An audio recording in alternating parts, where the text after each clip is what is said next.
জন আকাঙ্ক্ষা আমরা পূরণ করতে পারি।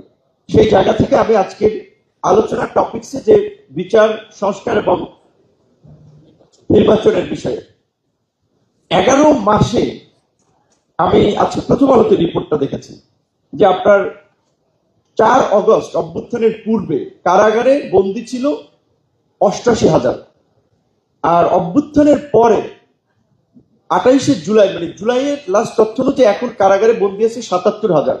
তাদের অভ্যুত্থানের পূর্বে ওই ধরনের তো কোনো অস্বাভাবিক রাজনৈতিক পরিস্থিতি ছিল না, তাও কারাগারেই কেবলমাত্র বন্দী ছিল 88,000। আর থানায় ডিবি কার্যালয় আই থিঙ্ক ওগুলো তো কারাগারের হিসেবে আসে নাই। তাহলে এটা একটা প্রমাণ করে যে যেখানে এই গণ অভ্যুত্থানের পূর্বের যে ধারাবাহিক আন্দোলন জুলাই অগস্টে আমরা যাদেরকে দেখেছি রাজপথে অস্ত্র হাতে রামদাও হাতে মানুষকে লাঠি দিয়ে পিটিয়েছে, অমানবিক নির্যাতন করেছে, তাদের মধ্যে তো অন্তত আমরা ভেবেছিলাম অন্তত 1050 শেখকে গ্রেপ্তার করে বিচারের মুখোমুখি করা হবে, কিন্তু কয়টা মানুষকে গ্রেপ্তার করা হয়েছে?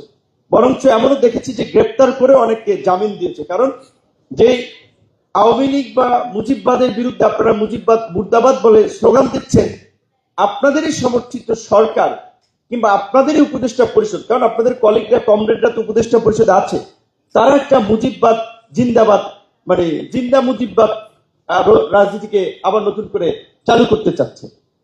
তো সেই জায়গা থেকে এটা তো পরিষ্কার, সবাই বলছে যে 11 মাসে বিচারের ক্ষেত্রে কতজন নেতাকে গ্রেপ্তার করা হয়েছে, কতজন আমলাকে গ্রেপ্তার করা হয়েছে?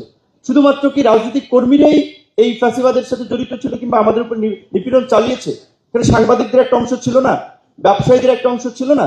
সেই ব্যবসায়ীদেরকে আপনাদের কমরেডরা এবং আপনারা প্রোটেক্ট করছেন না, করছেন না। কাজে সেই এজন্য বলছি যে সেক্ষেত্রে বিচারটা কিভাবে হবে? আমরা সবাই যদি লেকচার আর বক্তৃতা টেলিভিশন টকশোতেই বিচার চাই আর সংস্কার চাই, সংস্কার আজকে শুনেছি যে জুলাই ঘোষণাপত্র দেওয়া হবে আপনার 5 তারিখের মধ্যে। আমরা বলেছি যে 5 তারিখের মধ্যে জুলাই ঘোষণাপত্রটা অন্তত দেওয়া উচিত, এবং ওইখানে যদি ওই ডিক্লারেশনে যদি বলা থাকে যে এই যে আপনার জুলাইয়ের আকাঙ্ক্ষা বাস্তবায়নে একটা ঐক্যমত্য কমিশন করা হয়েছে রাষ্ট্র সংস্কারের নিমিত্তে, তাহলে ওই আপনার জুলাই সনদটাও কার্যত প্রোক্লামেশনে এন্ডোর্স করা হয়। সেই জায়গা থেকে আমরা বলেছি যে সনদের ক্ষেত্রে 2-4 দিন সময় বেশি লাগলেও ঘোষণাপত্রটা আপনারা 5ই আগস্টের মধ্যে দেন।